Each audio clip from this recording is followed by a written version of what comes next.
घर की इज्जत। रीति की नई नई शादी हुई थी। घर में सब लोग बहुत खुश थे। शादी की वजह से घर में रिश्तेदार थे। तब तक उसे आराम करने का समय ही नहीं मिल पाता था। एक हफ्ते बाद सारे रिश्तेदार अपने अपने घर चले गए। आज रीति ने सोचा कि आज वह सुकून की नींद सोएगी, इसलिए उसने सुबह 6 बजे का अलार्म लगा दिया था। लेकिन यह क्या, नींद सुबह के 9 बजे खुली। रीति को अपने पर बहुत ही शर्म महसूस हो रही थी कि उसके ससुराल वाले क्या सोचेंगे, सासू माँ और ससुर जी क्या सोचेंगे। अलार्म लगाया था, लेकिन वह इतनी थकी हुई थी कि अलार्म की आवाज़ सुन ही नहीं पाई। अपने कमरे से निकलकर जैसे ही वह बाहर आई, सास ससुर बाहर बैठे थे। सासू माँ ने कहा, बहू जल्दी से फ्रेश होकर नहा कर नाश्ता बना लो। हम लोगों ने सुबह की चाय पी ली है। रीति के लिए यह तो शर्म की बात थी। उसने अपनी सासू माँ और ससुर के पैर छुए और रसोई घर में चली गई। रीति सुबह लेट उठने से बहुत शर्मिंदा थी। वह सोच रही थी कि माँ ने उसे बहुत अच्छे से समझा कर भेजा था कि सुबह 5 बजे उठ जाना, लेकिन मैं तो पहले ही दिन इतनी देर से सोकर उठी। यह वह सोच ही रही थी कि उसकी सासू माँ रसोई में आ गई। रीति से बोली, रीति क्या सोच रही हो, नाश्ता बनाओ। रीति अपनी सासू माँ से सॉरी बोलती है। तब उसकी सासू माँ कहती हैं कि इसमें सॉरी की क्या बात है, अभी ससुराल में जल्दी उठने की आदत नहीं है ना। मायके में माँ ने कहा होगा ना कि देर से सोकर उठना। कोई बात नहीं, धीरे धीरे सब जिम्मेदारियाँ जब बढ़ जाएंगी तो अपने आप खुद 5 बजे नींद खुल जाएगी। रीति ने अपने सास और ससुर को नाश्ता बनाकर दिया। अपने पति रितेश के लिए नाश्ता लेकर कमरे में आती है। रितेश रीति के हाथों का बना नाश्ता नहीं करता और वह ऑफिस के लिए निकल जाता है। तब रीति अपनी सासू माँ से पूछती है कि माँ जी, क्या आज रितेश जी को किसी काम से जल्दी जाना था क्या? उसकी सासू माँ कहती हैं कि नहीं, वह रोज़ इसी टाइम पर जाता है। रीति की सासू माँ ने कहा, रितेश की छुट्टियां आज से समाप्त हो गई थी, इसलिए वह शायद जल्दी चला गया। 10 बजे से उसका ऑफिस होता है, तो वह घर से 9 बजे निकल जाता है। तुम्हें जगाने जा रहा होगा। मैंने ही बोला कि रहने दो, कई दिनों से बहुत थकी होगी, सोने दो उसे अभी। अगले दिन से रीति ने मन में ठान लिया था कि वह अब सबसे पहले सोकर उठेगी और नहा धोकर सबके लिए नाश्ता तैयार करेगी। किसी को भी शिकायत का मौका नहीं देगी। फिर क्या था, धीरे धीरे रीति ने इस घर की सारी जिम्मेदारी को संभाल लिया। सब घर परिवार और रिश्तेदार में सब लोग रीति की ही बहुत बड़ाई करते कि अगर बहू हो तो रीति के जैसी हो, वरना ना हो। घर में सब कुछ अच्छा चल रहा था, लेकिन रीति के जीवन में एक शून्यपन आ गया था। शादी के 1 महीने तक जब रितेश रीति से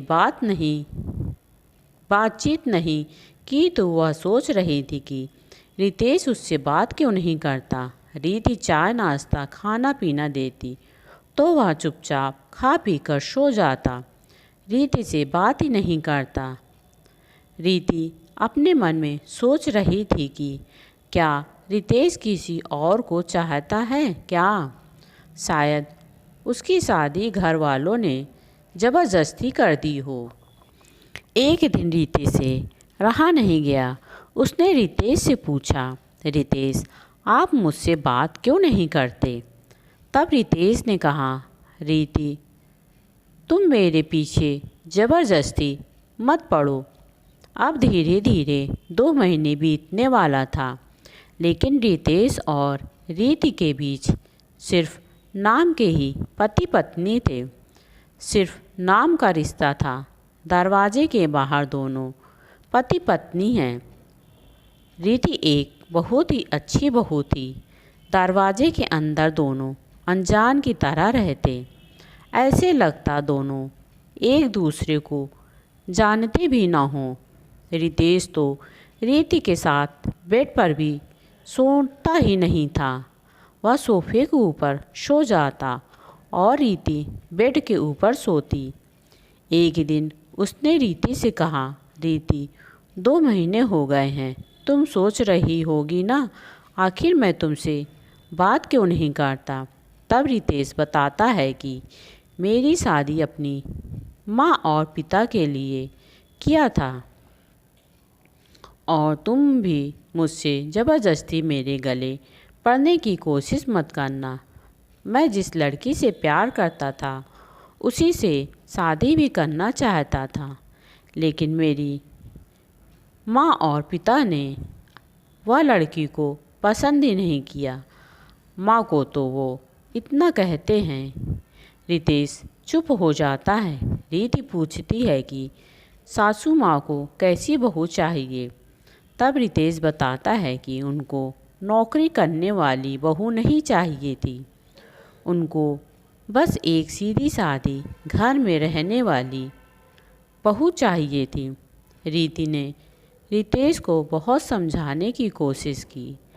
रितेश, अब यही सत्य है, हम दोनों पति पत्नी हैं और इसे तुम भी स्वीकार करना होगा। जो हो गया उसे भूल जाओ।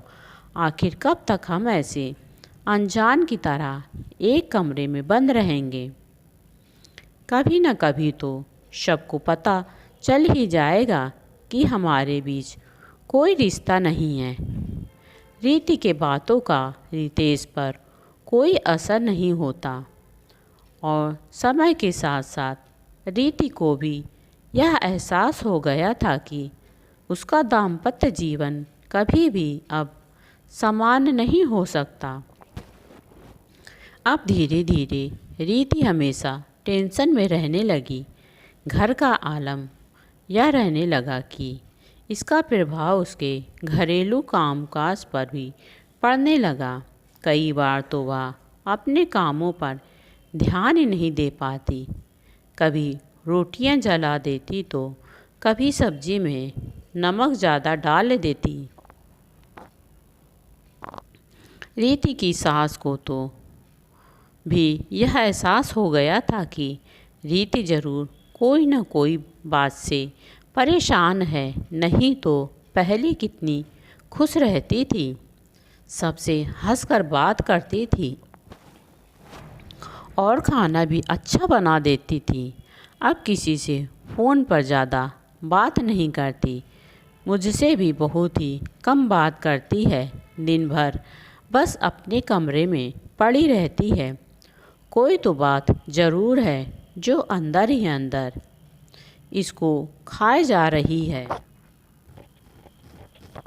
रीति की सास ने कई बार रीति से पूछा कि बहू, अगर कोई बात है तो मुझे बताओ, आखिर तुम इतना तनाव में क्यों रहती हो।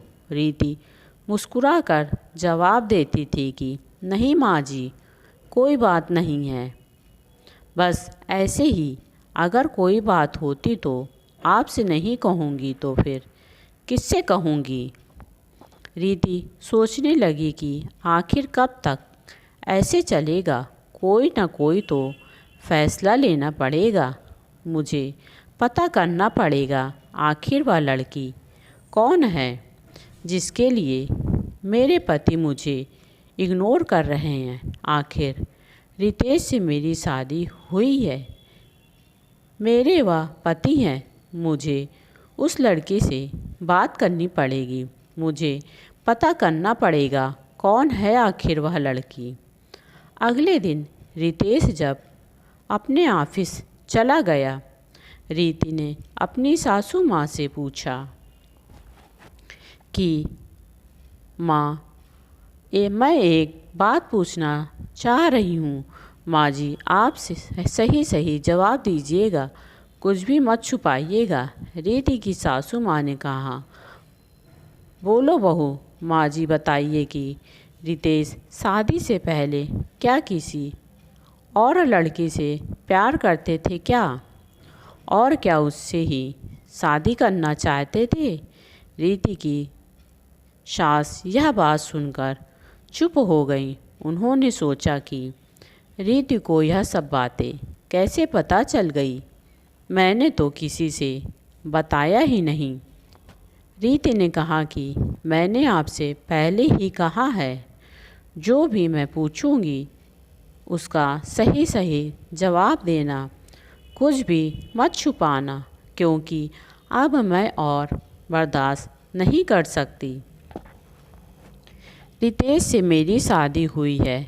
मेरे हिस्से का प्यार मुझे चाहिए। मैं अपना प्यार किसी और को नहीं दे सकती।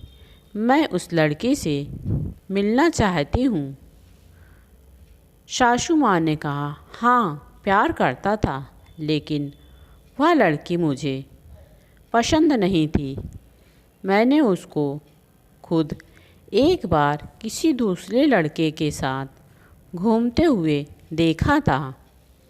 ऐसी लड़की को मैं अपने घर की बहू नहीं बना सकती थी। रीति ने पूछा, उस लड़की का नाम क्या है माँ जी?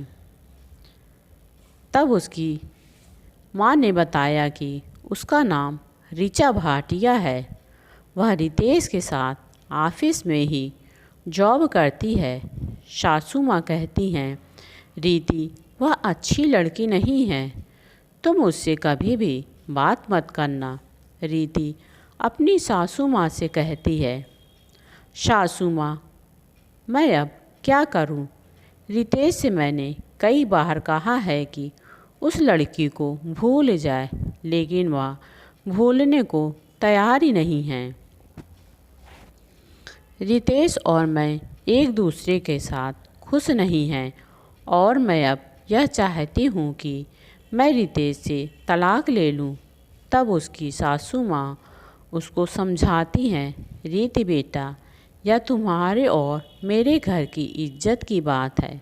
अगर तुम घर छोड़कर चली गई तो हम लोगों की भी बदनामी होगी। भलाई यही है कि तुम रितेश को अच्छे से समझाओ। तभी एक दिन रितेश और रीति एक कमरे में सो रहे थे। रीति अचानक रोने लगती है। रितेश उठकर देखता है कि रीति रो रही है। तब वह रीति से पूछता है कि रीति, तुम क्यों रो रही हो? क्या तुम्हें अपने घर की याद आ रही है? तब रीति कहती है कि नहीं, मुझे अपने घर वालों की से कोई मतलब नहीं है। उन्होंने मेरी शादी ऐसी जगह कर दी है कि मैं अपने पति को चाहती ही नहीं। शादी से पहले मैं एक लड़के से प्यार करती थी, लेकिन मेरे घर वालों ने मेरी शादी तुमसे कर दी। उन लोगों को मैंने बहुत ही मनाने की कोशिश की, लेकिन वह मेरे मम्मी पापा नहीं माने और मैं अपने घर की इज्जत बचाने के लिए उस लड़के को छोड़कर यहाँ आ गई और आज मुझे उस लड़के की बहुत ही याद आ रही है। मैं शादी के एक दिन पहले भागने वाली थी। तभी मेरी मम्मी पापा ने मुझे समझाया कि बेटा, कल तुम्हारी शादी है। अगर तुम किसी और के साथ चली गई तो हमारी कितनी बदनामी होगी। अपने घर की इज्जत बचाने के लिए मैंने तुमसे शादी की, नहीं तो आज मैं उस लड़के के साथ अच्छे से अपनी ज़िंदगी जी रही होती। अब रितेश को भी अपनी गलती का एहसास हो गया था कि अपने माता पिता के लिए जब रीति ने अपने प्यार को छोड़ दिया तो मैं अपने माता पिता के लिए भी अपने प्यार को क्यों नहीं छोड़ सकता। उसने ऋचा को छोड़ दिया और रीति के साथ अपना खुशहाल जीवन बिताने लगा। दोस्तों, आपको यह कहानी कैसी लगी प्लीज़ हमें कमेंट बॉक्स में ज़रूर बताएं। अच्छी लगी हो तो प्लीज़ मेरे चैनल को लाइक, शेयर और सब्सक्राइब ज़रूर करें। कहानी सुनने के लिए आपका बहुत बहुत धन्यवाद।